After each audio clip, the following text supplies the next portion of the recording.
దేవుడి కోసం భక్తులు గుడికి వెళ్లడం కాకుండా దేవుడే భక్తుల దగ్గరకు వస్తే ఎంత ఆనందంగా ఉంటుందో ఇప్పుడు ప్రభుత్వ పాలన కూడా అలాగే మారుతుంది. సమస్యల పరిష్కారం కోసం ప్రజలు జిల్లా కేంద్రాలకు పరిగెత్తే కష్టాన్ని తగ్గిస్తూ అధికారులే నేరుగా ప్రజల వద్దకు వస్తున్నారు. సోమవారం చీరాల మున్సిపల్ కార్యాలయంలో జిల్లా కలెక్టర్ డాక్టర్ వినోద్ కుమార్, స్థానిక ఎమ్మెల్యే మాలకొండ ఆధ్వర్యంలో ప్రజా సమస్యల పరిష్కార వేదిక జరిగింది. ఈ కార్యక్రమానికి ప్రజల నుంచి ఏకంగా 296 అర్జీలు వచ్చాయి. వాటన్నింటినీ నెల రోజుల్లోగా పరిష్కరిస్తామని కలెక్టర్ హామీ ఇచ్చారు. ప్రజల ఇబ్బందులు తీర్చడానికి ఇకపై ప్రతి సోమవారం రెవెన్యూ డివిజన్, నియోజకవర్గ స్థాయిలో కూడా ఈ వేదికను నిర్వహిస్తామని, అలాగే ఎండాకాలం వచ్చేసింది కాబట్టి ఎక్కడ తాగునీటి కష్టాలు రాకుండా ముందస్తు చర్యలు తీసుకోవాలని అధికారులకు స్ట్రాంగ్ వార్నింగ్ ఇచ్చారు. Hearty welcome sir. Ma'am hearty welcome.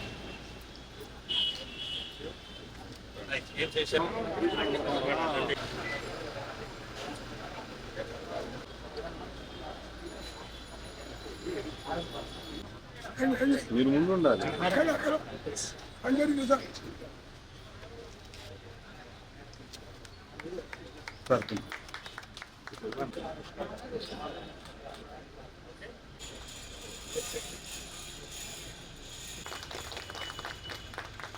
Bharat माता की, भारत माता की।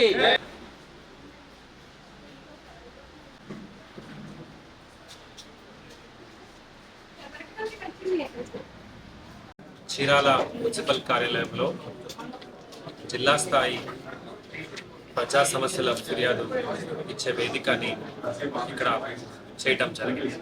దీని ఉద్దేశం ఏంటంటే, జిల్లా కేంద్రానికి చాలామంది సోమవారం వాళ్ళు వేరే వేరే మండలం అంటే చిన్నగంజం కానీ చుండూరు కానీ అక్కడి నుంచి కూడా అక్కడికి రావటం జరుగుతూ ఉంది. మొదటే వేసవికాలం ఇది, ప్రజలకి ఇబ్బంది లేకుండా ప్రజల దగ్గరికి పరిపాలన తీసుకెళ్లాలనేది గౌరవనీయులు ముఖ్యమంత్రి గారు శ్రీ నారా చంద్రబాబు నాయుడు గారి ఆదేశాల మేరకు ఇప్పటి నుంచి ఒక ఆల్టర్నేట్ వీక్గా మనం క్యాంప్ లాగా పెట్టుకోవడం జరుగుతుంది. ఈ రోజు నుంచి మొదలైంది. చీరాల మన జిల్లాలో చాలా పెద్ద పట్టణం, చాలా ఎక్కువ జనాభా ఉన్నటువంటిది, ఎక్కువ సమస్యలు మనకు బాపట్ల ఇక్కడి నుంచి వస్తుంది కాబట్టి ప్రజలకి అనుకూలంగా ఈరోజు పెడితే 296 పిటిషన్స్ ఈరోజు రావటం జరిగింది. వచ్చిన పిటిషన్స్ని మనం ఒక నెల ప్రణాళిక పెట్టుకొని అధికారులు క్షేత్రస్థాయి పర్యటన చేస్తూ నాణ్యమైన పరిష్కారం చేయడానికి ప్రయత్నం చేస్తాం. రాబోయే రోజుల్లో రేపల్లె, అలాగే 5 నియోజకవర్గాల కేంద్రం, దాని తర్వాత ఏ మండలంలో ఎక్కువ మనకు ఇష్యూ వస్తుంటే ఆ మండల కేంద్రాన్ని కూడా మొత్తం జిల్లా యంత్రాంగాన్ని తీసుకెళ్లే కార్యక్రమం చేస్తాం. ఇందులో ప్రజలందరికీ కూడా నేను కోరుకుంటున్నాను, దయచేసి దీన్ని సద్వినియోగం చేసుకోవాలి. ఈ ఫిర్యాదు ఇచ్చేటప్పుడు మీ ఫోన్ నంబర్, సరైన ఫోన్ నంబర్ ఇవ్వాలని కోరుకుంటున్నాను. అలాగే చాలా సమస్యలు కావు, అవి సేవలు. అంటే మీకు ఒక పట్టదారు పాస్బుక్ కాపీ కావాలి, మ్యూటేషన్ అవ్వాలి, లేదా నిషేధ జాబితా నుంచి తొలగాలి. ఇవి పిటిషన్ ఇచ్చే ముందు మీరు మీ సచివాలయంలో రుసుము కట్టి సేవగా మీరు ఆ రసీదు తీసుకోవాలి. అది గనక మీ రసీదు మనకి ఇస్తే దాన్ని ఫాలోఅప్ చేసి పరిష్కారం చేయటం బాగుంటుంది. అంటే ఇవన్నీ సేవలు మీరు ఫిర్యాదు లాగిస్తే అయిపోతుంది అనుకుంటే అక్కడ ఒక లింక్ మనకు మిస్ అవుతుంది. దీన్ని ప్రజలు దయచేసి గమనించాలని కోరుకుంటున్నాను.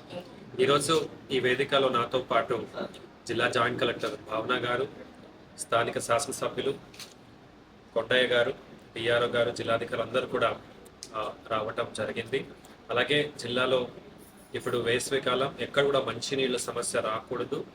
కలెక్టరేట్ ప్రత్యేక నంబర్ కూడా ఈరోజు మీడియా మిత్రులందరూ కూడా తెలియజేస్తాము. ఏదైనా గ్రామాల్లో ఎక్కడైనా ఎండిపోయింది, సమస్యలు ఉన్నాయి, చెరువు ఇంకా నింపలేదు, ఇలాంటివి ఉంటే దయచేసి నేరుగా మాకు కాల్ చేయండి. త్వరగా దాన్ని పరిష్కారం చేసే కార్యక్రమం చేస్తామని తెలియజేస్తూ మీ అందరి నుంచి సెలవు తీసుకుంటాం. కూడా మంచిది అనిపించింది.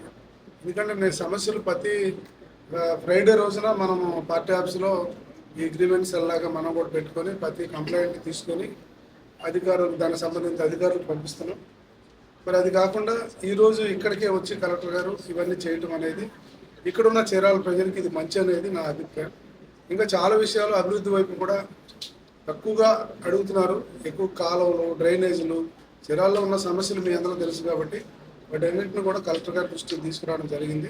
వీటన్నిటికీ కలెక్టర్ గారు ఒక 1 మంత్లో దాని గురించి పరిష్కార మార్గాన్ని చూపిస్తానని చెప్పడం చాలా సంతోషం అని చెప్పి ఈ సందర్భంగా మీ అందరూ కూడా తెలియజేస్తాను.